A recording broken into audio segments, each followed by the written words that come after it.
So everybody, gentlemen, let me know when we're basically live, even though we're always live earlier. Mm-hmm.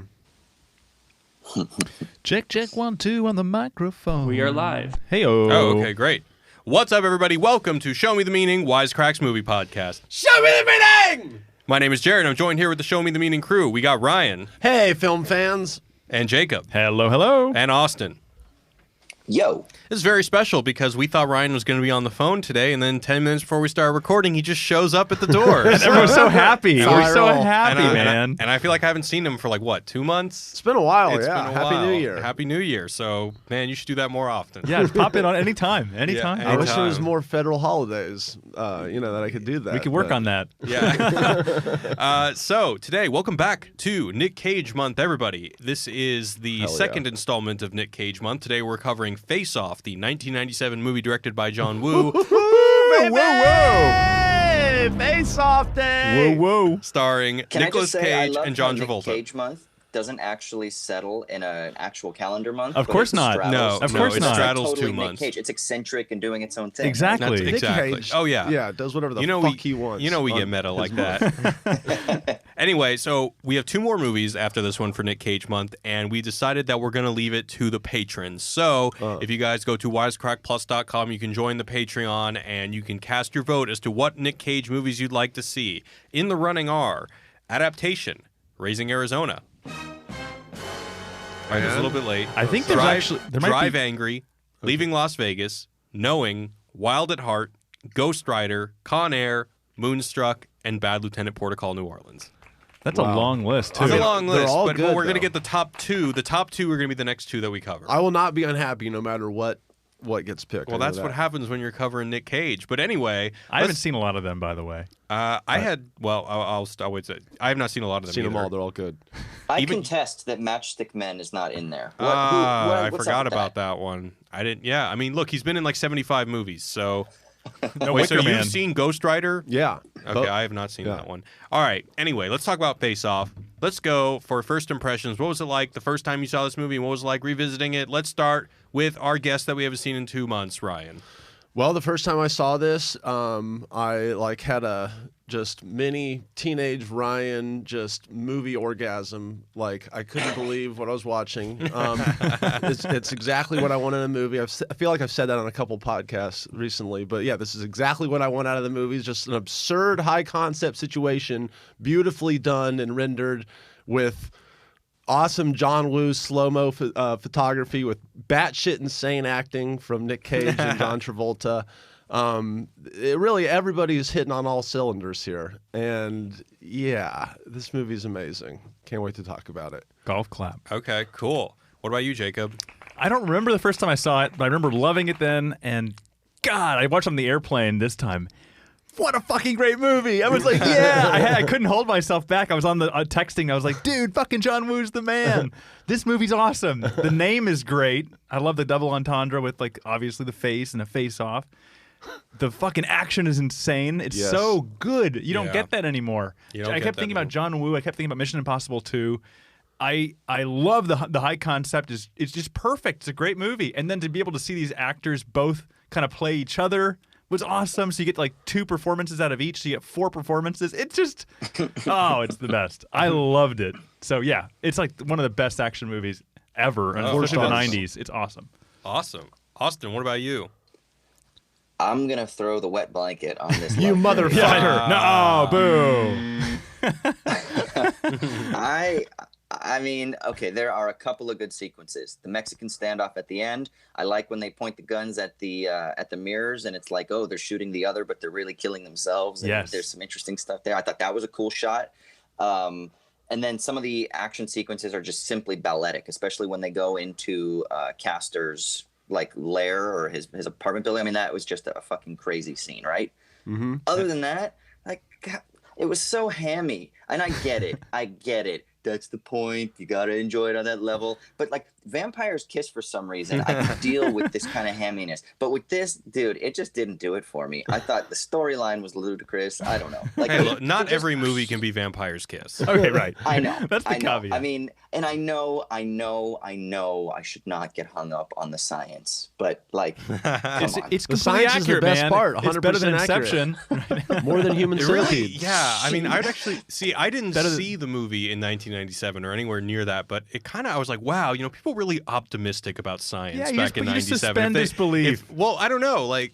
No, I definitely remember distinctly my dad and everyone talking about this movie and making fun of the concept, Oh, yeah. being like, Yeah. like this is insane and ridiculous. It was Yeah. ridiculous back then. It's ridiculous now, but it doesn't matter. Like when Yeah. you're watching it, everyone plays it pretty straight. You know, it's not played for laughs, really. Yeah. like, Right. You just go- you just Nicolas roll Cage- with And it. I love 15 minutes into the future scientific stuff. Like I love that kind of stuff. You know, like the what is the magnetized boots and things like that, like that prison. I was like, Yeah. oh, that's kind of fucking cool. It kind of like just amps up the craziness of the prison system. I was like, that's pretty fucking cool.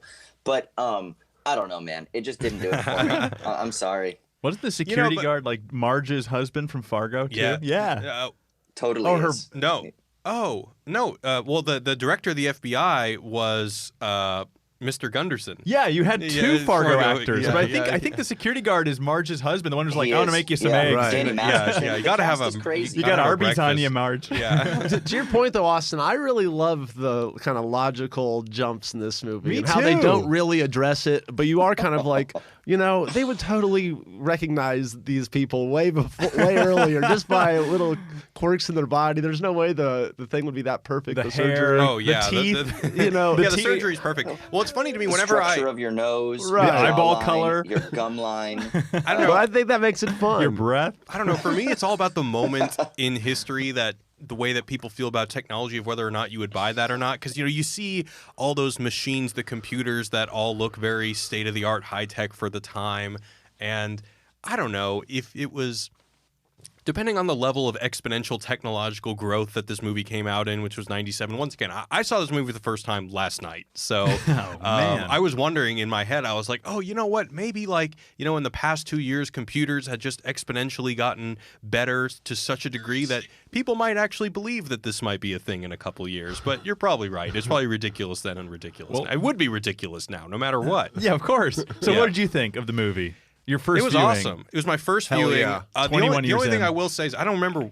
First of all, I don't remember why we picked this movie. I think Ryan was like face off, so I was like, it you? all right, I yeah. thought it was Jared. If we're gonna do Nick Cage month, we got to do fucking. But Face it's Off. like Nick Cage is only doing the Nick Cage for the first like 20 minutes. Which is, yeah, I'm glad you said that because that's another great thing about the form and amazing acting of this movie is that is Nicolas Cage is playing a fucking sociopath, Yeah. but he only gets the opening credit sequence to really cement, you know, that part.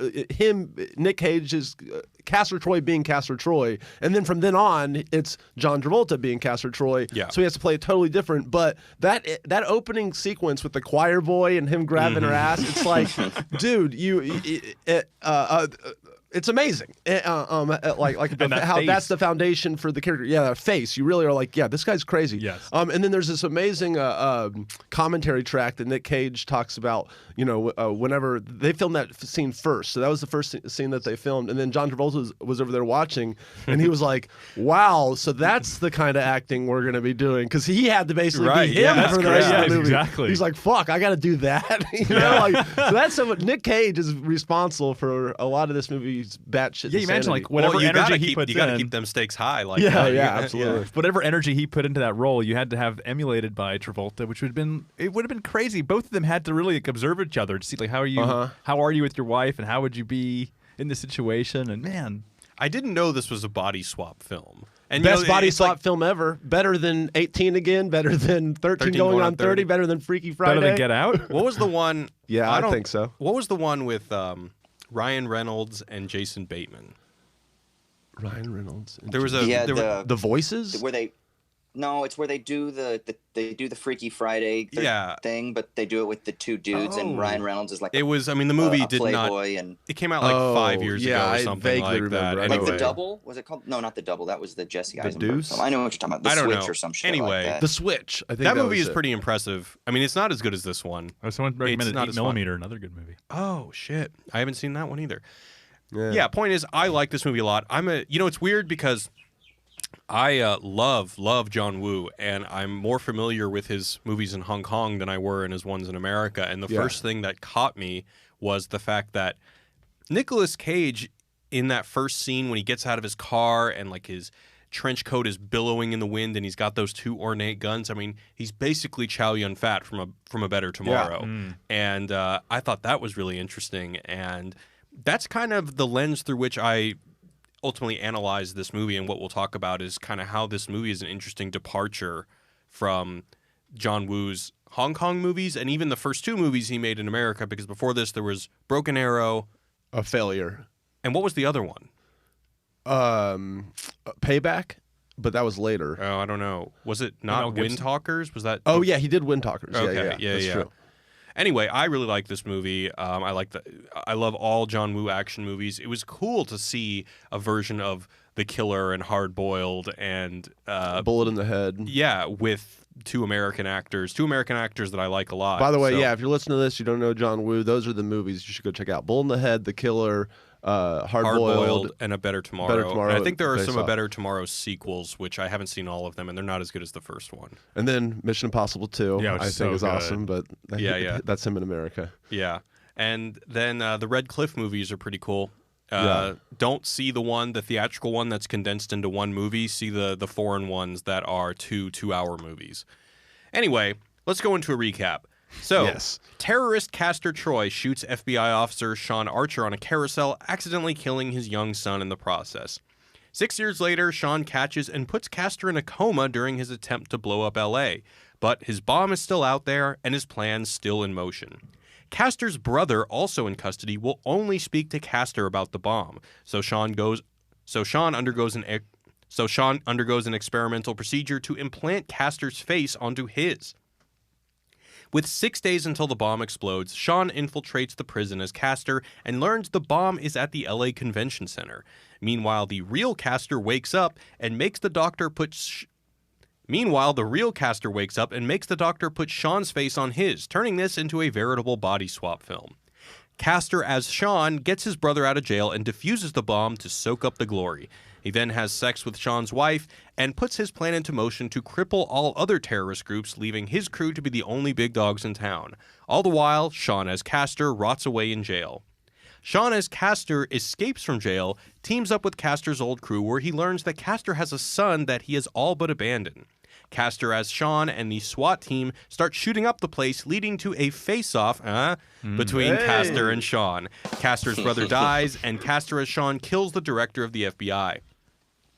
Sean as Castor convinces his wife who he really is, and at the director's funeral, a 5-way Mexican standoff leads to an epic boat chase where Sean kills Castor, and the FBI recognizes him as Sean again. The top surgical team in the country comes in and gives Sean his face back, and the Archer family adopts Castor's orphan child. End of movie. Wow. Real quick, Sid from the comments said in all caps, "Hard Target." We can't forget about Hard Target. Wait, was Hard Target the one with Jean-Claude Van Damme? That was the one before. Wasn't that before That was this earlier, movie too? yes. Yeah. Thank you. What was his name? Sid. Thank you, Sid. All right. Before we move on, I want to give a shout out to our sponsors over at Twillery. So, we had the Twillery shirts here, but everyone stole them from the office because they look so cool. So we actually don't have any here. So everyone needs a shirt. You need a shirt almost every day. These shirts are performance shirts. They're dress shirts that breathe and don't sweat. I actually wore one over the weekend. They feel really nice. Not going to sweat in them at all. And I'm a guy who unfortunately sweats. So there's no annoying scratchy tags. It's easy care, wrinkle-free. And you will save more money when you buy in bulk. So you will end up paying $55 for a shirt that competitors would sell for over $100 when you buy in bulk. And so you're going to need more than one shirt anyway. So I recommend you buy a couple of them. And Show Me the Meaning listeners can get $25 off their first shirt order by going to Twillery.com/showme and entering the promo code SHOWME at checkout. And now back to the show. Thank you. Yeah, thank you to Twillery. So this movie was pretty successful. This movie made $100 million in 6 weeks, which is in 1996 money. In 1996 money, that's 97. This is Titanic. 97 money. Titanic year. Dang.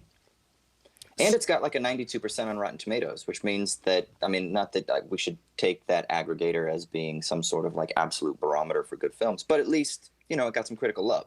The people like it. Well, it's funny because, you know, you're talking about it kind of being a little hammy and cheesy. I mean, I'll admit, as a lover of this movie, yeah, like compared to other things, it is a little hammy and cheesy, but everyone likes it. And that's what is great about it. Is it transcends it wears its hamminess as a badge of honor. I just put my critical mind on the hanger and was like, let me just enjoy it. Let me. Oh, I didn't. I was like, you were analyzing those doves, baby. What do they mean? I was saying to the John Woo doves. I think there's doves in Mission Impossible too. Oh, there's doves in all his movies. Doves in all his movies, right? It means it's a metaphor for how important the movie is. Yes. I couldn't help but look at this into the context of Hong Kong cinema, and the thing you'll always hear from academics that talk about Hong Kong cinema is that Hong Kong cinema is always, especially in the 90s when it was big, when it was like basically became a big thing, it's all about expressing this anxiety about Hong Kong being taken over by China again in 1997. Like, they're pretty much all Hong Kong movies are analyzed in that frame. And this movie doesn't really deal with that, but there are still some pretty interesting things that we can talk about in a sec. Freudian slip. Wow. But first, let's talk about some of the very obvious things that are going on in this movie, but worth bringing up anyway. Let's talk about faces. So one of the interesting things that happens is that his daughter, Jamie, is constantly changing the way that she looks and acts every week. So she says, I'm supposed to be me. Not that you would have a clue about that anyway. And then later, when Castor as Sean says to her, you haven't been the same since Michael died, hiding behind other faces to avoid how you feel. And then I guess what we're supposed to take away from this is that, ironically, only by putting on another face can Sean move past the death of his son, as evidenced by him not needing the bullet wound scar anymore at the end. You know, he tells the plastic surgeon at the beginning that I'd like for you to keep the scar there as a reminder of my dead son and I guess how I let it burden my life and I am so torn up by the regret. And then at the end he says, you know what, you can leave that off, and then he adopts the kid. And then there's that thing he does where he wipes his hand from the top of the face down. He does that before his son is shot. He does it to his wife after he catches Castor. I don't really have anything profound to say about this other than they knew the title of the movie and they wanted to nail it home. I'm sorry, Jim Carrey's The Mask that tackles this thing a lot better. What? Hey, that's a good movie. That is a good movie. That's a great movie. I'm not going to talk shit about The Mask, even though Austin doesn't like this movie. We should cover The Mask on this podcast. I would be totally down to cover Remember, The there's Mask. that psychologist in The Mask that's all like, we all wear masks. Yeah, it's Ben Stein. Yeah, exactly. Yeah.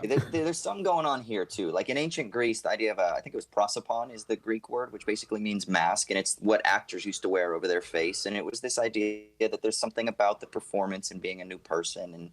And there's a lot of literature that engages with this idea of wearing a mask as this thing that is like the signal identity marker of a person, of a body, right? And if you could somehow live in another mask, then that sort of disrupts who you are and what you are. And that's why I thought the bit where they're like shooting into the mirror was, for me, that was kind of like the coolest part. Yeah. I was like, oh, that's kind of fun. Like, just beyond the fact that, again, Mexican standoffs all over in this movie. But I just thought it was really kind of cool at like a thematic and conceptual level as well. You know, I actually thought they were going to go a little bit deeper with it. There's a part in the jail when Sean as Castor starts beating the shit out of that guy who starts attacking him because apparently he had slept with his wife and daughter or sister, whatever. Mm-hmm. And he starts, I think, losing himself a little bit. Like, he's like, oh, I don't actually want to become Castor. But it never really develops beyond that moment. I really was hoping he would struggle more with, oh my God, I'm actually becoming my worst enemy because I have his face on. But, you know, he doesn't really get seduced by Gina Gershon. You know, he's able to keep pretty well in control, you know? Which I like, because it's more about the struggle between him being a family man having to put on this act of being a psychopath, you know. So yeah, there's that one moment of pause in the jail when he's just like, going for it, and then he's like, oh shit. But yeah, that could have been a cool exploration. I can see that. Yeah. But just sort of, it just sort of stops there, kind of like introduces at one time, and then he doesn't. I mean, there are a lot of people dying. I mean, he is shooting down a lot of people. He's like mowing people down. He has that one pause with the SWAT guy. He's like, "Oh, hey, Billy," or whatever the guy's name is. Yeah. But he never gets seduced by Castor's life, which. No. I mean, maybe that's just not the movie, you know. This is much more of a good versus evil movie, and they never really explore the shades of gray, which is fine. He has to do drugs with that guy. he just does it to fit in, I think. Just because he has to, right? I thought someone spiked his drink. No. He knew he was about to take a drug. He was like, the guy popped the pill in front of him, and he's like, I didn't know if he saw it or not. No, he saw it. He knew what he was doing. I think the film does address some grayness, though, doesn't it? Because like when Castor is Sean, he kind of does some good stuff for the family. Ooh, I'm glad you brought that up. Yeah. You know? So there is kind of some, like, even this fucking global terrorist who's an asshole, like, he kind of helps the daughter. And he does help her out. He totally, right? And he totally kind of, like, rekindles some passion with the wife, even though I guess technically is that rape? Fuck, that is some sort of weird sexual. I don't know what the fuck's going on there. I'm confused now. It's advanced seduction techniques. Oh my god! Surgical, sexual. It's not torture. I mean, he gets a lobster and all of these candles. If that's not, there is a story. You know, he gets the lobster, but isn't she like a vegetarian? Because later on, he's saying like, he tells the story like there was this one girl and she was a vegetarian despite meat. That's right. You later find that out. She doesn't say it during the meal though. No, she would be like, "What the fuck is this lobster for?"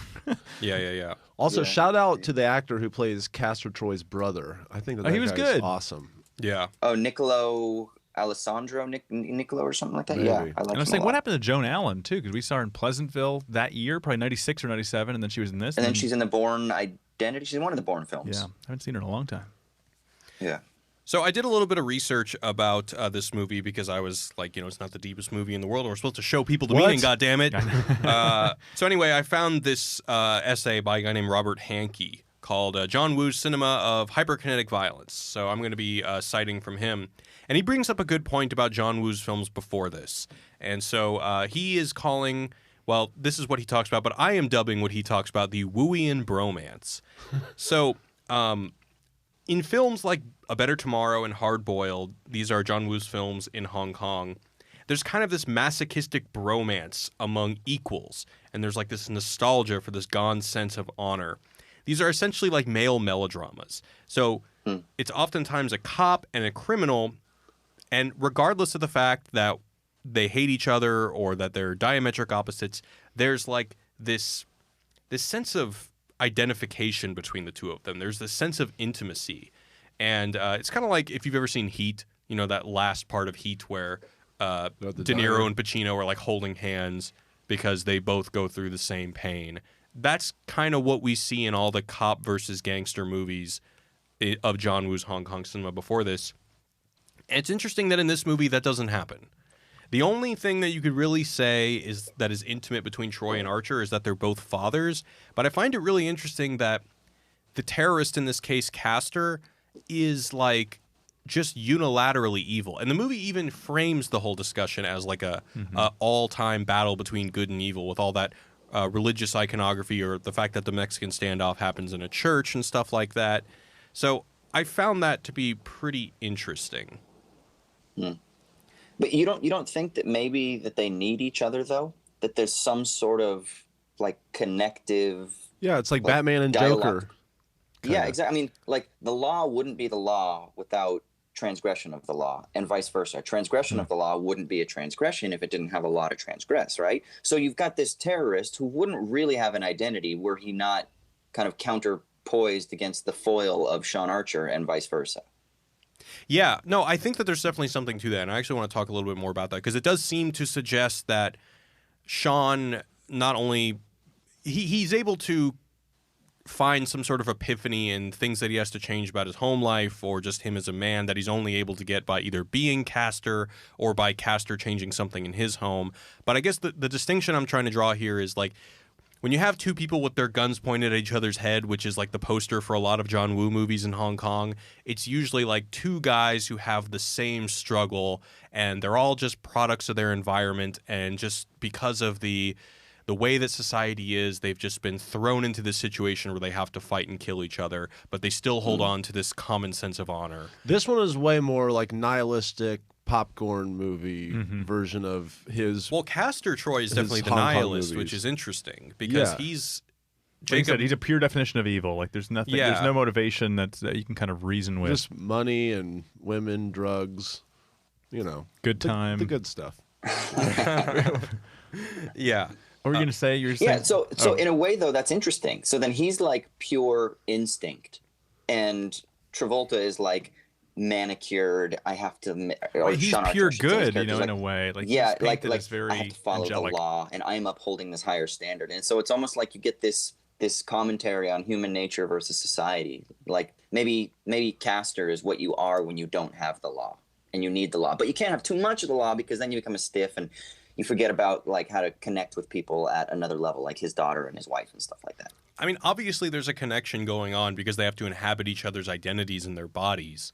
And they So know I each think other this is so almost kind of intimately, like a too. development of what John Woo was doing in Hong Kong. I'm having a hard time putting it into words, Well, you but can there kinda does seem to be something There's something changing. they both experience like this emotional connection when they're exchanged. Like they understand each other better once they're exchanged. So you have Castor in the home. He does eventually defend the daughter. He is a little more intimate. Like he has some moments of sensitivity. And obviously Sean's already he's pretty sensitive already. But then he's able to hang out with Gina Gershon and have like this emotional connection with this. Hey, these are friends. He actually cares Right. about that dude. Because before he was saying that, oh, I'm going to like put your kid in a foster home if Yeah. you don't cooperate. I'm gonna destroy and then you. At the end, he realizes, oh no, like I'll take care of you forever. Yeah, or exactly. you'll never have to have a problem again. Do you think that when Castor goes to the grave of the son that he killed, does he actually? I had a hard time telling. Does he actually feel a little bit of remorse?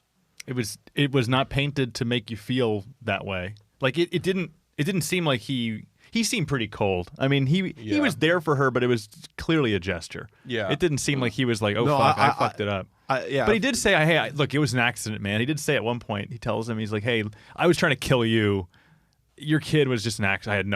I wasn't planning to. So there's a little bit of like a glimpse of remorse. But then he does say like, he does something like to really stab at him, like, hope you enjoy that your kid's gone, or doesn't he say something nasty to Sean? During an interrogation, one of his like hoodlums or something says like, "How's your dead kid?" Oh, or that something one. like That's what it that. is. Yeah, That's what yeah. it is. Okay, that's what it is. So what do you think? You think, Ryan? You think that does Castor Troy undergo any changes when he is Sean? yeah, I feel like When his brother dies, I mean, you see a little bit of, but it's always been there, I guess, that warmth for him.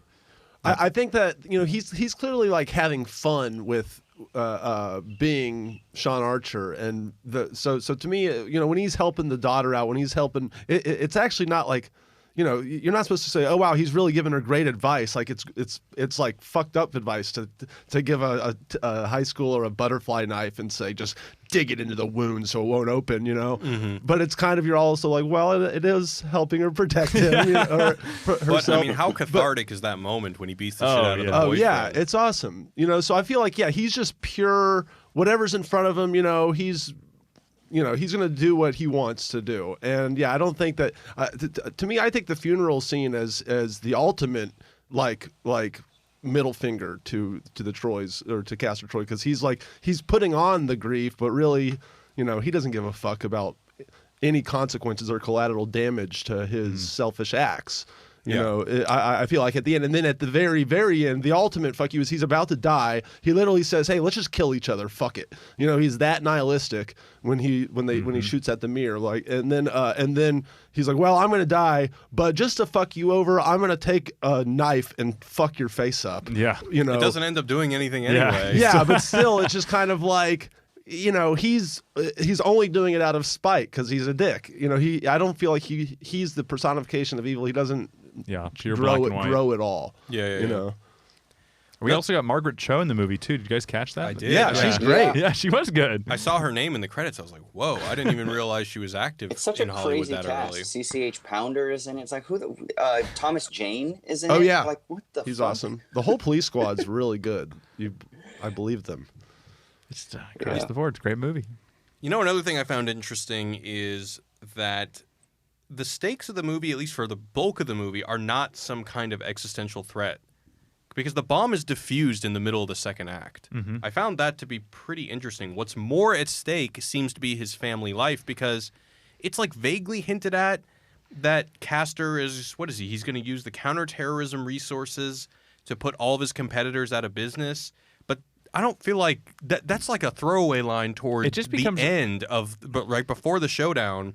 What we really care about is how he's affecting the family. Well, and it's just a pure revenge movie at that point. Like at that point, when he said I got him to his wife earlier, the assumption was that he was dead. He didn't realize he was in a coma. He's still alive, and not only that, he's also he defused the bomb, but now he's escaped and he's at large, and it's now just a revenge movie. Now it's just like I just want this. I want to see this guy done. Right? I mean, he ultimately he just wants to kill this guy. Well, you're talking about. Sean wants to kill Castor. Well, he also wants to get his family back. I mean, this guy. Oh yeah, of course. Those are the stakes. Is that this guy's? Well, he's also manipulating the FBI and he's killing people there and he's taking advantage of the role. We don't really see him. I mean, I guess he does take advantage of the role, but I guess. Well, he's putting it's no longer that Troy is trying to harm a large population of people, which is usually the case in like terrorist versus counter-terrorist scenarios and movies. Well, but now he's changing his strategy because now he realizes that he's got the inside beat, and so he arranges for his brother to kind of get all of these like good food and whatever else, these like nice material comforts, rather than being in that maximum security prison. And he's gonna, like, for me, it was a lot more of the unsaid. Like, I just assumed once Castor has Sean Archer's face, he's able to go in, and that you can kind of see he's kind of like, okay, I'm in here now, and I'm going to start doing stuff that is totally for my benefit. And, I mean, maybe he doesn't really just want to see the world burn, but maybe he's just down to make a shitload of money and have power, and he realizes that now he's got quote-unquote state power, that he's able to kind of use those resources and do that. He's the lazy Joker. Yeah, and he's able to put the SWAT team, like when he's playing Sean, when Castor's playing Sean, he's able to put like all these SWAT teams and all these police forces at risk just for his own at his own whims. Like now he's got an army that he can just kind of put out, and they all get massacred. He's got the over power. and over again. He's got the power. Yeah, I guess I'm saying that even if the terrorist he infiltrates the FBI, he has all these resources to him. As a screenwriter, you'd probably say, okay, now we up the stakes even more. Now he's going to blow up the whole planet or something like that. Yeah. You know, that's usually where the quote face-off leads. But instead, you know, that Mexican standoff is basically just like a standoff between a bunch of mothers and like girlfriends and dudes. Like, it's much more family-oriented, which I found to be interesting. It's a family film. It literally is a family film. It's a counter-terrorism movie mostly about family. Yeah, I love that genre. Do we ever see why he's a terrorist, though? Like, is No. it for money? Like, how come he has such a badass penthouse? So clearly there's some sort of monetary incentive, no? There was that weird thing when Sean was in jail and he said something about like, man, fuck about that $11 million, right? What was that about? You know what we're talking about? Oh, the brothers saying there was, I think they built the bomb, and there was a deal where they'd get paid $10 million to build it or to engineer it or to install it. So they're in cahoots with someone else. There's a money arrangement involved. Oh, okay. And they said now that it's been diffused and that we're in jail, we're not going to get paid for whatever. Yeah. I think that's what it was. So there is a sense in which there's a pyramid of power, and that he's not quite at the top, right? That somehow, somewhere, globally, in this non-specified Or he's a freelance network. He's a freelance terrorist. I mean, like you're saying, there's someone who's like the boss, or he's a contractor. he's a contractor. He's a government contractor. But so somebody's footing the bill, and so because that was my thing, like no one except for the Joker, and like very rare other characters, right? It's very rare that you find an enemy that just simply wants to watch the world burn. Usually, it's they want to do it for money, they want to do it for power, they want to do it for the kingdom, or they want to do it for their people or something, right? There's always some sort of motivation. They don't really explain it much, but I kind of just assumed it was like money and power and chicks and sex and stuff like that because of his lifestyle being quite lavish. Yeah. Well, it's also important to mention that he does care about his brother. Yeah, as I say, that's the part. That's where you really see the heart of Castor, right? His brother dies. He's devastated. I think he does kind of cry, or he's teary-eyed. He does, and he ties his shoe, which is like a really sweet little kind of cute thing. And he fed him his pill every day, the Vivex or whatever it was called. Yeah. You know, when I was doing research on this movie, it was so funny reading these old articles about how John Woo was this controversial filmmaker and how this movie was heavily criticized for glorifying violence, and that how films like this are often target such criticism. I find this funny because it feels like this is kind of no longer an issue. Like Yeah, no one gives a fuck. People may react strongly to gore these days, but in terms of action violence, it seems like people are just like, all right, well, in as much as there are Hollywood movies now, there has to be violence similar to this, because this movie isn't even gory. There's maybe gunshots or something, but I don't really see how this is any more violent than your average Marvel movie, and nobody is complaining about those being too violent. It's pretty violent, It's pretty man. violent. Yeah, I mean the just sprays of gunfire. People just lots of people get murdered in this movie. I mean, and the slow mo really accentuates the violence. And It's like this. Well, that's true. It feels like the Matrix fight scenes, like the Matrix scenes when they're like flipping and doing the machine gun Oh, yeah. action, but it's like that for close to an hour and a half. I mean, the of movie. Wachowskis were heavily influenced by John Woo. Yeah. I mean, they loved John Woo. I was saying to Jared earlier today that also the part where Castor wakes up and he's like, he has no face. He's like clapping, and then he's like Right. staring into his reflection, or you see his reflection in something. Mm-hmm. I was like, do you think Heath Ledger like got inspired for the Joker through that performance? Because he's like clapping his hands like the Joker, and then you just see like the smile. I don't know. I would love to think so. I would love to think there's some Nicolas Cage, Cage in the Dark Knight. In the Dark Knight, yeah. But sorry, what was I going to say? Yeah, the whole thing with the slow motion, I guess I can see how that's a distinction, but it's like violence.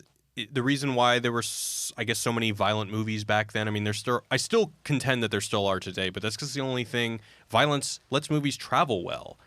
Like comedy. Well, violence is so common now. Yeah. Game of Thrones, Spartacus, even like the TV show Fargo. It's everywhere now. Before it was like a thing that was in a small pocket of cinema, right? You had certain directors or certain filmmakers that were known. I mean, Sam Peckinpah is the one that I think of that really was maybe like one of the early guys that really got shit for the radical violence that he displayed in his Westerns, right? And then obviously Tarantino became the poster child for exaggerated violence. Mm-hmm. But now it is ubiquitous. Well, It's everywhere. actually, it's really interesting that you brought Sam Peckinpah up, because I think he's the perfect counter guy to John Woo, or from the earlier generation. Like they both have very, very cinematically shot violent acts in their films, and they're in slow motion. Yeah. It's literally the same thing. So I think it's just the fact that he composes his violence to be extra, crazy, that it just comes off like, all right, he's really into this. You can feel it. Yeah. So for me, the difference between Peckinpah and Woo is that Peckinpah, and I used the word earlier, balletic. There is a dance. There's an orchestration to it that Peckinpah doesn't have. Peckinpah is more of like naked brute, the brutality of violence. So when he does a slow motion, It's or poetic. when he does a crash zoom, it's much more visceral. Whereas I felt like for me, it actually was distilled a little bit because of the stylistic nature of the explosions and the fireworks. I mean, clearly when the airplane is crashing into that hangar, there are fireworks going on. Yeah, That's not really what it looks like when a big fucking vehicle crashes into a door.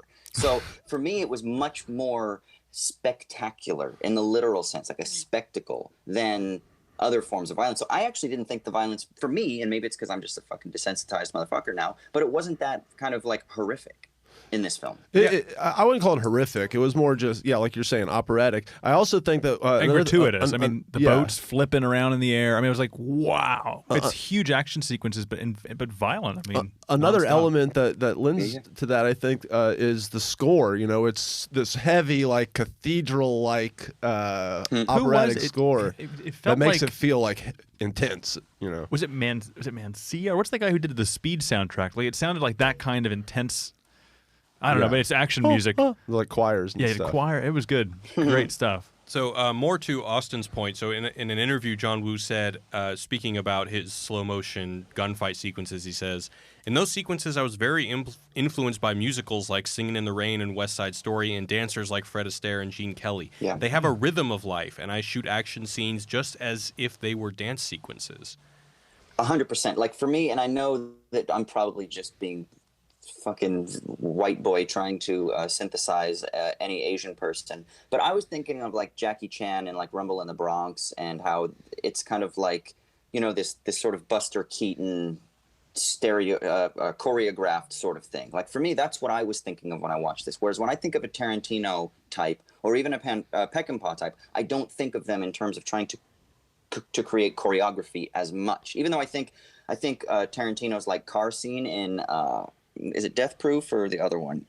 Death Proof. Where, yeah, like that is kind of, you know, extremely stylistic, but nevertheless, it doesn't quite have that like that balletic, like the choreography of this huge cast coming together and weaving these different dance moves together. Whereas you do get that, and I wonder if it's in like a characteristic of Asian cinema versus maybe more American or European cinema. Well, the thing about John Woo is that he is kind of like the big Chinese anomaly in that, yeah, he made a big splash in Chinese cinema, but that was because he was more influenced by Western directors than he was Chinese directors. So he cites people like Scorsese and Penn, Jean-Pierre Melville, Bergman, Bertolucci, and of course Kurosawa. No, that's an Eastern director, but when he made his first films for Golden Harvest, which is the Hong Kong Chinese production company that made all those initial really popular movies of the 80s, he researched Jean-Pierre Melville's Les Samurai and Clouzot's The Wages of Fear, which I found to be pretty interesting. And it's funny how in his career now, you know, he had his time in Hollywood and then he went back to China, and now he's like really a national icon, and he makes movies that are like, you know, lionize Chinese myths and stuff like that. That's kind of cool. You see, I'm not as familiar with his earlier Hong Kong cinema. It makes me you gotta really watch it. Go back and Have you not seen Hard Boiled? God, I know I have seen a couple of them. Just It's on amazing, TV dude. when I was younger with buddies, but I don't even remember what they were. I just remember like I had friends that were big cinephiles when I was younger and were watching them, and I don't remember what they were. Yeah. We got a, They make a lot of super sense. chat on the live stream. Can you pronounce his name? I can't pronounce his name, but Wagag Gag Gift Studios Bailey Robert C saying he wishes the Double Down was back at KFC. Okay. Doesn't everyone wish Alright. that? Have you Thank had you. the Double Down? Yeah, I have. It's great. I Do you wish it was back? I kind of wish Yeah. that I had one. I've never had one, and you it's know- kind of like it's like up my alley in terms of gutter palate. They take shit. a lot. They take at least a year of your life off per. Double Down. But yeah, Austin, if you watch his earlier stuff, I feel like you'll totally see like, oh, you know, this all comes into play in Face Off. Like the style is the exact same kind of. You know, Yeah. he really translates. It makes Face Off make more sense if you see the earlier ones. I feel like. Yeah, there's certain films that you can watch in a vacuum. You know, like if you just sit down and watch The Spectacular Now, you don't need to know about James Ponsolt's filmography and stuff like that. You can kind of just enjoy that movie. What a weird right? reference. I know, it just popped into my head. But you can just watch that film as a one-off. Sure. Whereas I feel like you can with Face Off, you can just watch it. But I feel like you learn so much more. It's so much richer if you have a little bit of knowledge of the backstory. And I felt that when I was watching it. I felt, because I've seen Broken Arrow, and so I've seen, and I've seen Wind Talkers, but I've never seen, that I can consciously remember at least, that I can recall any of his Hong Kong films. So it makes me feel like it would really flesh out a lot of those gaps in my appreciation of this film had I been able to contextualize it better. Yeah, and Broken Arrow also has John Travolta, and also Right. But it's kind of not that good. Has some good effects in it. But Jared, correct me if I'm wrong. Does John Woo not speak that much English? Like is he No, one of I don't those directors that has to have a translator? Which to me is always just blows my mind how you could do that. I think he's from the mainland, and I think during the time when he grew up, they weren't teaching a lot of English. I don't know. If anyone knows out there, let us know in the chat. And Yeah. but yeah, because But you're working with just such interesting. pros. But at the same time, yeah, like every little performance would matter if you got the intonations wrong and stuff. In terms of being an international director without the language. I would actually love on this podcast if we did like some Hong Kong cinema movies. I mean, you look at Chow Yun-fat in like the early '80s doing a better. I think it was like 1984. He did A Better Tomorrow, which is. To me, it was weird seeing Nicolas Cage with two ornate guns and a flowing trench coat because that whole aesthetic was developed in Hong Kong. It's weird seeing a white guy with that because you know John Woo hammed it up all throughout the 80s, and then Wong Kar-wai made it like a art house aesthetic in the 90s with like Fallen Angels and stuff. And so then now to see Nick Cage doing it, I was like, okay, this is a little bit awkward, but hey, And you got I the kind of Matrix dig it. later. I'll see Nick Cage do pretty much anything. And the Matrix with the trench coat, man. The trench coat, but that was like That was a different it version was of like it. the cyberpunk version. Yes. This was like the same thing, which kind of made it a The bit gold awkward guns for me. and all yeah, that. Yeah. Because we don't really have gangsters like that. The triads are much more believable. Or maybe that's only because I know nothing about China. Maybe I just am willing to believe that Chinese gangsters are more like that, and our gangsters are not. Yeah. Anyway, guys, do you have anything else you want to talk about before we go into the mailbag? No, I didn't have much. I didn't come into this podcast with much to say except for I love it, and it's been interesting. I think you showed me some meaning with John Woo. That's cool. Yeah.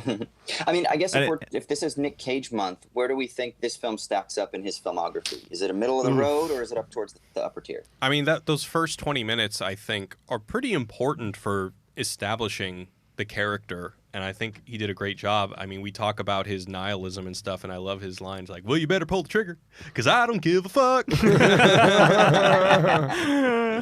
Yeah. And his whole thing with getting the flight attendant to suck his tongue. Yeah, I mean... And apparently that's a thing, because Gina Gershon mentions that later, too. So Right, he does it regularly, yeah. Yeah. Have we all gone around and said our favorite Nick Cage movies? I mean, has that been? Well, Is that for the? Did we say that for the end or? The end of the month. The end of the month, I mean, maybe. I mean, I'll let's go wait ahead till and the end of the spoil... month, 'cause Mine one right of these now might is... jump up. Yeah, one of them might jump up, but mine is Vampire's Kiss. I mean, That's like, your that number one? That movie really is very special to me. I feel like this last podcast, if I just got 5 people to watch Vampire's Kiss for the first time, And we I all feel like loved it. I'll have done something great. That's like my brother with his vegan food company. It's like, I just want to make the whole world vegan. You want to make the whole world Vampire's Kiss I want lovers. Vampire's Kiss to have a reawakening. It'll happen. What about you, Ryan? I'm looking at his filmography right now. I mean, because this is certainly up there. He's huge. I haven't seen. I'm enough. gonna tell you that my top. Damn, he's in so many good movies. My top 3, I believe. How do you even rank adaptation against something like Adaptation Vampire's is- Kiss? Right. You just do. I think my top 3 are Adaptation, Wild at Heart, and Face Off. Wild Oh, at see, I Heart. forget that you are a big Wild at Heart lover. I love that movie. Yeah, I am Mandy. excited to see it again. For me, I Mandy. just forgot. I was like, Mandy's up there. I love it, but that's very new. And I gotta put Adaptation, Bad Lieutenant Protocol on there. Thank Wow. you. I mean, I just made Alec watch it, and he did not like it, and Jacob doesn't like it. And I'm like, what the fuck is wrong fuck's with wrong these with people? these people? Yeah. All My right. favorite. Okay, real quick, I just want to say, to sum up Face Off, can we say, to kind of correct an old famous idiom, before you judge a man, walk a mile in his face? Yes, I like that. But having said that, I don't feel like either. Well, no, we already covered that. Never mind. You're right. All right, into the mailbag. Let's start out with some voicemails. Ryan, what do you got for us? Oh, before you do that, I want to remind you, if you guys want to leave us any comments, ideas, jokes, analyses, whatever you want, 213-534-8807. or what? 2-1. or what's the Oh. Elfgut. 21 Elfgut07. It's all someone else said Elf Hut. It's also Elf Hut, Oh, which makes Elf way Hut. more sense. That sounds like than Pizza Elf Hut, Gut. which I like. Why? I mean, elves have guts and elves can Because have it's huts. just Elf Gut. I'm Every like, elf has a gut. I don't know if every elf has a hut. That's true. but it's like Pizza Hut, Elf Hut. I feel like elves living in a hut makes more sense than Elf Gut. So it's 2-1 Elfgut 07. Yeah, well, I'm working on that. But whatever. Leave us a voicemail, or you can send us an email at movies@wisecrack.co. That's movies All right, at what do you got for us, wisecrack.co. Ryan? Someone named Tony. Let's hear it. Tony? Hi, Wisecrack. Tony from Northern California here. Hey. I'm calling about your Big Lebowski podcast. I was struck by how none of you could remember your first impression of the movie. I saw the Big Lebowski in the theater, and it had a profound impact on me. These characters were larger-than-life caricatures of people I knew, of people everyone knows. Even if the plot was a jumble the first time through, and the dream sequences were gimmicky, there was so much truth to the movie that I had to come back for more. And when you do come back, the thing that really gets under your skin is the underlying message of perspective. We see one character after another with wildly different values thrown against each other. And the result is absurdity. Nobody has the right perspective. Nobody has the answers. And the dude's philosophy starts to make a lot of sense. In a way, learning to empathize with the dude is a lot like a reset button on all the hang-ups you've had driven into you by other people. Parents, peers, cultural leaders, the media. The movie makes an assertion that it's all noise. Nothing is absolute. Nothing is more than, like, your opinion, man. As the narrator sums it up at the end, the human condition is a comedic cycle, so we might as well just chill the fuck out and enjoy the ride. I think that the people who don't get the Big Lebowski might be so deep in their own beliefs that they can't see them for what they are, beliefs. What do you think? Amen, bro. Man, this guy needs Sounded his like beat own poetry. YouTube channel. He's got a nice voice. I think that was very well said. Yeah, I feel like my spirit movies for 2019 are The Big Lebowski and Philomena for similar reasons, for basically what he said. I've never seen Philomena. Philomena's wonderful. I haven't seen it in a long time. I don't remember what like the cathartic. There's like a twist part was. where basically it's she so says like, good. you know, yeah, you might be right, but I don't want to live my life angry, so fuck you. Yeah, just like fuck it off. Yeah, just like whatever. Yeah, exactly. Let's go bowling. Yeah, so fuck it, let's go bowling. Right. Yeah. So, anyway, yeah, that was a great email. Totally agree on everything he said. That was a voicemail. It was a voicemail. You're right. All right, what do we got next? I think we got one. Austin, do you have anything to add to that? I concur. All right. You think we got one from what? I think we got one. We got one let's from see. Kai and one on Bandersnatch. Oh, that's it. Bandersnatch. We got a lot more than these. We did not upload all of them. Oh, damn. Let's just go with what we got then. All right. Kai. Bring it, Kai. Hey guys, it's Kai calling for the Show Me the Meme podcast in reference to Bandersnatch. I know you're sick of hearing about it, really. I'm super sorry. But I wanted to reference something in relation to the episode for The Vampire's Kiss when a caller said that it was similar to Roy in a way. And it just made me think about the idea that if we do live in a simulation, the question of who is simulating everyone immediately jumped into my mind. I don't know if there's really a weight to that in relation to, in Bandersnatch, you know, you're controlling Stefan, but it doesn't answer if he's in the simulation, then who's controlling Colin, and who controls his dad, and who controls his mom. And even if we are avatars of greater players, why they would choose to simulate everyone, and who gets to be the NPCs and who gets to be the characters. It's just something I couldn't get out of my mind after he said it. I'm sitting here at work. I've been thinking about it for a couple of hours now. I just wanted to let you guys know and see if you guys had anything to say Sorry to about ruin it. your weekend, All right, man. have a good one. Ryan, I know that you That guy needs believe help. I know you believe we're living in a simulation. So what do you have to say about that? Yeah, I mean, I too had a moment where I thought about it for several hours when I go, oh my God, you know, like, I mean, I don't have anything other to say than just strap in and enjoy the simulation, man. Luckily, the only thing I can say is luckily we don't oh God, Glitch out? We don't glitch out. You don't and, know like, if you don't glitch out. What if well, you glitch but out and it there's, just like, goes back I've and we never don't felt like realize it? somebody trying to move my hand and I've been Exactly. resisting it. It's like very Stefan. good technology. Well, that's what I'm saying. At least in our simulation, it's better technology. Yeah, Right. We're in a version. Yeah, that was from the '80s, man. This is more. we're Really, in a you've different never year. desired a Coke, and then afterwards you've been like, "Whoa, why do I want a Coke right now?" And you realize that it was just like some hot Oh, person. God damn on it. a, Oh, it's the on a hummus, dude. Sunny, No. Yeah, black- deja your hummus vu and blackouts. stuff, you know, like Yeah. in the Matrix glitches. Yeah. All right. Thanks, Austin. Hey, if I just plug my phone in, can I play the other voicemails? Just unplug I think that? so. It might All sound a right. little bad to you guys live, but stand by. All right, we're gonna try this out. And Meanwhile, while he's doing that, Wait, no, that literally took me 2 seconds. go full volume on your thing. All I'm gonna say is All right. John Woo speaks English. We got a lot of people telling Thank me that. you. Okay, David, thank you. Other people, thank you very Good to much. know. All So right. Tim, we're playing off of an iPhone This now. is Might have to go a little from louder. Heidi. Let's see.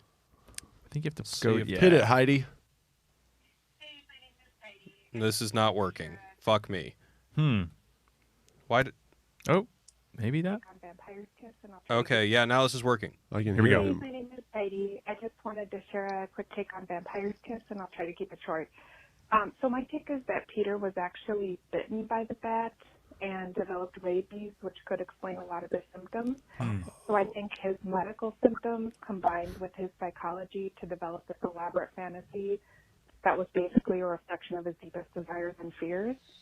So I do think he's a very dangerous character, like in many of the ways that you talked about, but I also see a tragic element, and that if he did have rabies, or even if he was just having a psychotic break, he was quite sick and needed medical treatment, but no one was around to help him because he basically had shut out or abused anyone who might have cared in his life. So just wanted to get your thoughts on that. Okay, love your podcast. Bye. Thank you, Heidi. Vampire's Kiss Yeah, is thank a you, Heidi. goddamn American tragedy. See, that's what I'm talking about. You know, it's funny that someone had said last time that, like, you know, what's great about Vampire's Kiss, or what I think Nicolas Cage in the commentary said, you know, I like to keep movies up to interpretation. And I think that I love that too, but it doesn't always work. You know, like what I think my pick for worst movie ever made is the movie Southland Tales, and certainly that's up for interpretation. But you have to make the audience want to think about it. And I think Heidi's interpretation, which I hadn't even thought of, which on a literal level makes a whole lot of sense, and I really like it. It's just a reflection of how I think this movie is just so damn interesting and so fucking rewarding the more times you watch it, because it's hilarious, it's thoughtful on a level, and it's fucking hilarious. I like movie, you know, because it is very ambiguous whether he was a vampire or not, right? And it's on purpose, obviously. But I like, and sometimes I don't like that. Sometimes I'm like, I want Just there to be tell a me. definitive fucking answer. But when it really does work, when it really at the end of the day doesn't matter, you know, it does matter. But either way, it's funny. Either way, it works. If he was a vampire, then that's a whole story in your head. If he wasn't a vampire, then you get that movie in your head, and it's still a great movie. And we still either have way. that sound effect. Oh, I guess we're not plugged in, Oh, but yeah. I'm Sorry, a we're not vampire. plugged in. All right, I got one more. I would also say another a movie that doesn't work in terms of being open for interpretation or just too ambiguous is Knowing. Nick Cage's Knowing. Have you guys seen this movie? Wait, I don't think that movie's ambiguous at all. You've seen that movie. I've seen it. I saw it recently. Okay, well, it's unambiguous, but at the same time, it has a million questions at the end. When Does it? What happened at the end of that movie? All right, well, that's for a spoilers? different Yeah, podcast. different podcast. All right, this next one comes from, I think, Ethan. Let's go, Ethan. You might have Hold- to scroll. And Ethan. Oh, God damn it. And Sorry, my phone sucks, everybody. let me cue it up. And Ethan. Hey there, Wisecrack. This is Ethan from Pennsylvania. I'm calling about the Bandersnatch episode of Show Me the Meaning. There was something that Austin mentioned that I thought was pretty interesting about the analytics of the choices that Netflix has access to. Ooh. And specifically in the context of the first choice that you make at the beginning between the cereals, I thought it was really interesting that the two brands of cereals were actual real-life brands, you know, the Frosted Flakes or the Sugar Puffs. And it got me thinking of how Kellogg's would really value that information, understanding how their Frosted Flakes are preferable to the Sugar Puffs or vice versa. And I was wondering what you guys thought of that in the context of the episode, you know, between the choose. No, my phone. Well, Oh, you know what? Actually, I think it just ended there. No. Hold on, let me try it again. we're going to have Jared on the board here. Hey there, Wisecrack. This Oh. is Ethan from Pennsylvania. I'm trying I to. was really into that Wondering voicemail. what you guys thought of that in the context of the episode, you know, between the choosing between the binary choices and not really being able to abstain from the choice, and that kind of application to our consumer society of, you know, choosing between two cereals but not really having an option to abstain from that other than just not having cereal. But yeah, let me know what you guys think. Thanks. That sounds like There up we your go. alley, Austin.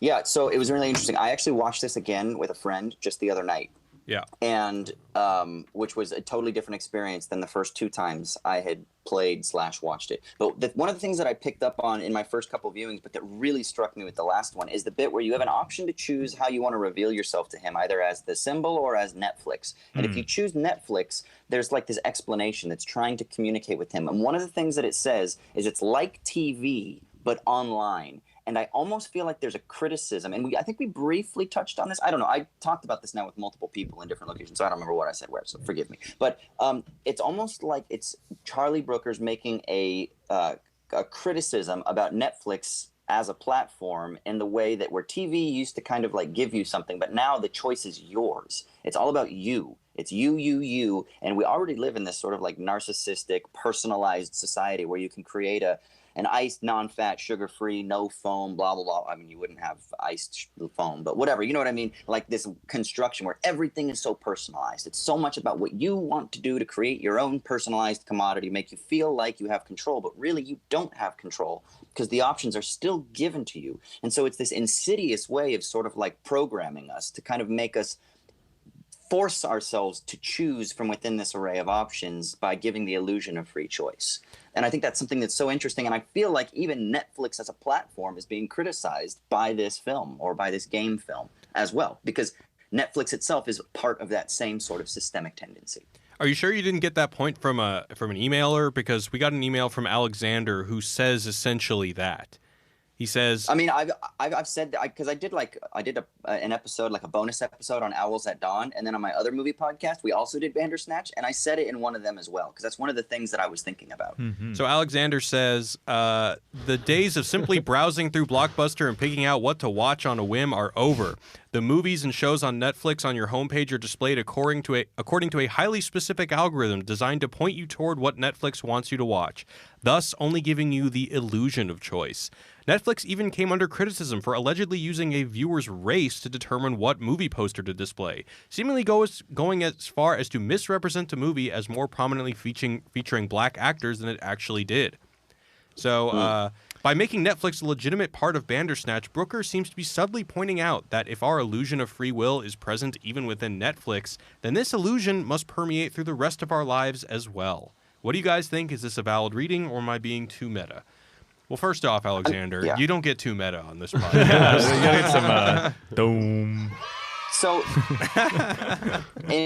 in economics, like public choice theory and social choice theory are two schools of thought that have dominated kind of neoclassical or marginalist interpretations of economics over the past 100 years, let's say. But like it got really, really, really popular in, let's say, the 80s, where people would run these focus groups, and focus groups would then sort of be the litmus test that would allow marketers to help governments and other corporations with their advertising or with the way that they would present a bill or a policy to the public through the media. And so basically, I think what this person is talking about is basically public choice on fucking steroids, where now algorithms are very precise, but also so fast and so ubiquitous with being able to kind of utilize the tools of big data or datafication, because everything is data information, that it's kind of like this, rather than asking me how I respond to the color of a new Cheetos bag or something like that, it's sort of just extracting it immediately. So it's basically that kind of focus group logic, but ramped up to 11. And technology at scale, especially online technology, allows for that. Like the whole optimization of the exploitation of your mind. You know, you can do that at such a large scale and so quickly and so precisely that on some fronts it becomes like, you know, it becomes optimistic and kind of nice, and you can, you know, make sure you have the best converting website for your, you know, your mom's website that sells whatever cups or whatever. It's awesome. But down the line, it just gets to this hyper optimized place. Yeah, if you guys like thinking about this, I really recommend, there's a great YouTuber, Braincraft Vanessa Hill. She has a 6-part documentary called Attention Wars. That's probably the best thing on YouTube. It's I need to really, watch it. really I good. love Referred to as Vanessa. the attention economy in economic circles. Yeah. So. I would throw a wet blanket on this whole concept and just say that, you know, like I don't feel like I have an illusion of choice whenever I'm on Netflix, because you make the first choice that you make when you're on Netflix is, all right, I'm picking stuff that's on Netflix already, you know? So who cares? I think Bird Box is a great example of this. Like when ultimately, I think it's a great thing. Is all I mean to say. No. Go ahead. I'm just saying. I think All Bird the Box choices. First of all, look. Netflix is making content, so already you're kind of selecting. I want Netflix's content, or I want NBC's content, or whatever. So I'm not criticizing, but I think like the reading that this guy, whoever, it's Alexander. Alexander's and Austin are kind of pointing to is interesting. Like Bird Box is an interesting case study. They got 42 or 46 million people to watch it because they could. So they Netflix say, says. right? Which I think they'd be in some heat if that wasn't accurate, but who knows, right? But anyway, they're able to like take over every homepage and take over every login and take over billboards that they own, and they're just trying to see like what's our power to control choice if we want to use it at any moment. If we use everyone has that kind of reach, including Amazon. That homepage is super valuable real estate, or Google's homepage. But like if they want to use that, can they control the choice of what you watch? And it's promotion. I'm not saying that it's like full manipulation, but it's interesting to see that, hey, they could get and convince 46 million people or 42 million people to watch a movie that most people say sucks, you know. So well, right, but you say it sucks. A lot of people like that movie, you know. Yeah, and my brother loved personally it. met one. Okay, I met a few people that liked it, but basically, yeah. If you're saying that they're scientifically finding out the few elements that they can all put into a box and make, you know, this amazing product. to me, that's on us. If we all, 42 million people are you say manipulated, I would just say, they made something that everyone likes. They made Coca-Cola, But the thing is, no one liked it. They felt manipulated to watch it. Yeah, they felt forced to watch it. They didn't. No, they did not. You click out of curiosity. I mean, it's the same thing with YouTube. I mean, you don't. But it has nothing to do with whether you like the product or not. Right, but I mean. Correct me if I'm wrong, Austin, but your take is that that this kind of hyper amount of choices where they're using algorithms to figure out what the masses likes and then making those products is kind of a bad thing. And I would say that it's just a machine, baby, and it exists in the same world. It exists in the same world that really awesome independent shit is getting made too, so we can have it all. That's completely and true. People are making human beings are making their own choices. I'm not being manipulated. I thought you said you were in a Netflix simulation. I swear. I am saying these words. I am choosing to say these words. I am Ryan. That sounds exactly like what the simulation would want. God, exactly. Damn it! You've been compromised, Ryan. Fuck. All right. Anyway. I was actually going to bring in one more email about Walkabout, but I feel like we're already too heated to get back to the lower level of Nicholas Rogue. All right. So I think we're going to go ahead and wrap it up. So wrap it up. What the last 2 remaining movies are for Nicolas Cage month is in the hand of our patrons. So patrons, please vote for adaptation. Make it adaptation. Make it Bad Lieutenant 2. What else? Or Walkabout. Or make it Raising Wild at Arizona. Heart. I would do. Wild at Heart. I would like to see Leaving Las Vegas again. That movie too. affected me in a very unique way. That's But a it's so downer, depressing, man. dude. It's definitely a downer. It's great. Don't get me wrong, but Adaptation is fun. Moonstruck would be cool. Yeah, Moonstruck's that's on there. Peggy Sue Got Married. That's not on there. That's not on there. It should be further on the list. You're right. Knowing honestly would be really fun to talk about. I think that would be fun. Yeah. I would be totally down if that was on there. And you can re-listen to Mandy. You can rewatch the movie, but you can re-listen to the podcast on Mandy. Con Air more would be Nick fun. Cage. Was Con Air on the list? The Rock. It is on the list. The Rock is not. I vote for write-ins on Matchstick Men, please. That is a good Yeah, movie. I really regret enjoy that not movie. remembering that one. Anyway, so where can we find you guys on the internet, Ryan? I have my own website or my own page called Ryan Shorts. Release videos there every week. Made one today called Harmonizing with Myself. It's me and 3 versions of myself all singing together. Just go check that one out. And Ryan's game show. Yeah, Ryan's game show and Ryan's shorts are freaking awesome. Oh, the man, best, man. Wisecrack's The best. awesome. I love you all. No, you're awesome. No. And where can we find you, Jacob? Well, on Wisecrack. On Wisecrack. I How about love you, that Austin? You can find me on Twitter at Austin_Hayden. I do a philosophy podcast called Owls at Dawn. And after a short hiatus, my other movie podcast that I do with a director friend of mine from London. In London, I guess I should say. He's kind of multicultural. But it's called I Dig This Movie. So you can check that shit out. And the first film that we covered of the year is Point Motherfucking Break. Ooh. Oh, hell man. yeah. Nice. Killer waves, man. All right, Very signing nice. off from... Actually, you do it. Yeah. Hold on, wait. I did save a few comments. That's Oh, cool. man. From the comment Literally section. wait until the last second. That's cool. Let's do it. Sorry, I did fuck this. Fozzie Bear said the 90s stereotype of a dad was a guy who was competent at work but incompetent at home. And that part was paint by numbers for the era. So I thought that was kind of cool. So he must protect his competence at home because that's the real threat. Because who gives a shit if there's a bomb about to blow up the world? That's not as compelling of a conflict in the 90s. I like that. All right.